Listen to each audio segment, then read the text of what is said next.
आज हम बात करने वाले हैं उन 7 छोटे छोटे द्वीपों की। ज्वार भाटा के बीच बसे हरे भरे और शांत जगह, जहाँ कोई भी हलचल नहीं, कोई शोर नहीं, बस समुद्र की लहरों की आवाज़ और मछली पकड़ते मछुआरों के नाव की हलचल ही किसी दौर में हुआ करती थी। लेकिन आज का एक ऐसा महानगर जो नींद में नहीं सोता, जहाँ की रौनक, चमक धमक और हलचल दुनिया भर में मशहूर है। ये दोनों ही तस्वीरें एक ही शहर की हैं, एक वो जो कभी था, एक वो जो आज है। ये कहानी है उस शहर की, बॉम्बे से मुंबई बनने की, एक ऐसी यात्रा जो सदियों से लगातार चली आ रही है। मैं हूं सुशील तिवारी, उम्मीद करता हूं कि आप सब अच्छे होंगे। तो चलिए शुरू करते हैं आज की कहानी का एक यादगार सफर। इस कहानी की शुरुआत होती है प्राचीन काल से। उस समय यहाँ बसते थे कोली, आगरी और अन्य मछुआरे समुदाय। ये 7 द्वीप, जिन्हें हैप्टोनेशिया कहा जाता था, कहते हैं कभी ये हिंदू और बौद्ध शासन के अधीन रहे। पास ही एलिफेंटा की गुफाओं में इनकी छाप देखी जा सकती है, लेकिन इनकी असली पहचान बनी यहाँ की एक देवी, मुंबा देवी से।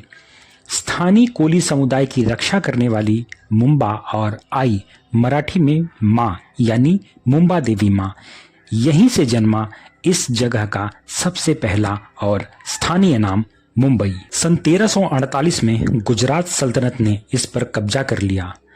इस्लामिक प्रभाव बढ़ा, लेकिन मुंबई नाम लोगों की जुबान पर रहा। और फिर आए वो लोग जिन्होंने इस जगह को एक नया नाम दिया।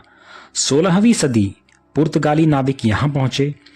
उन्होंने इस प्राकृतिक बंदरगाह को देखा और इसे नाम दिया बोम्बहिया, जिसका मतलब है एक अच्छी खाड़ी।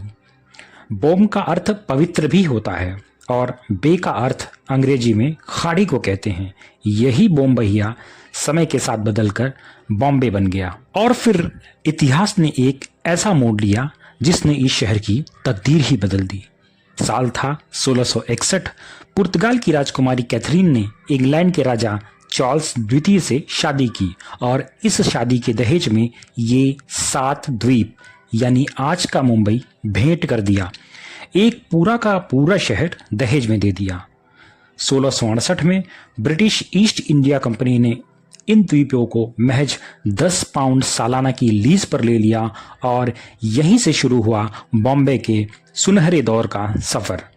अंग्रेजों ने इसकी रणनीतिक लोकेशन को पहचाना। उन्होंने विशेष परियोजनाओं के जरिए समुद्र के इन 7 टापुओं को जोड़कर एक ही भूखंड बना दिया। ऐसे में बॉम्बे के एक प्रमुख बंदरगाह और व्यापारिक केंद्र बनकर उभरा।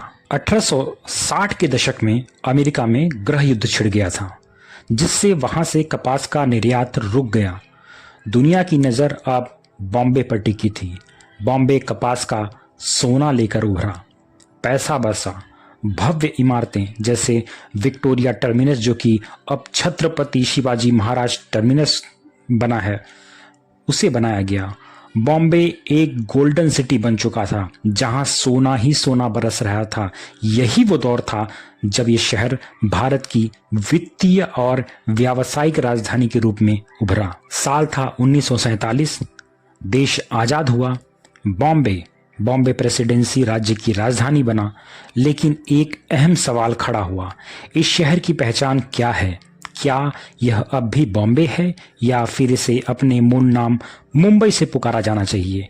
उस समय बॉम्बे एक प्रांत हुआ करता था जिसमें महाराष्ट्र, कर्नाटक के कुछ क्षेत्र, गुजरात और राजस्थान आते थे, जिसे बॉम्बे प्रेसिडेंसी कहा जाता था। उस समय मुंबई क्षेत्र में कपड़ा मिलें सर्वाधिक मात्रा में थी। अन्य प्रांतों से मजदूर यहाँ पर काम करने के लिए और व्यवसाय करने के लिए व्यापारी यहाँ आते थे।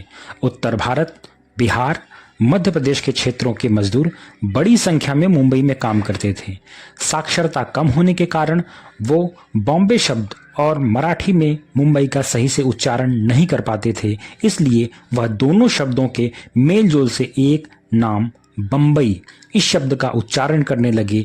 यह नाम 2 शब्दों से मिलकर बना है, बॉम्बे और मुंबई, जिसे मिलकर होता है बम्बई। इस प्रकार यह नाम अस्तित्व में आया। मुंबई पर यह सिर्फ एक नाम का सवाल नहीं था, यह अस्मिता, गर्व और सांस्कृतिक विरासत का सवाल था।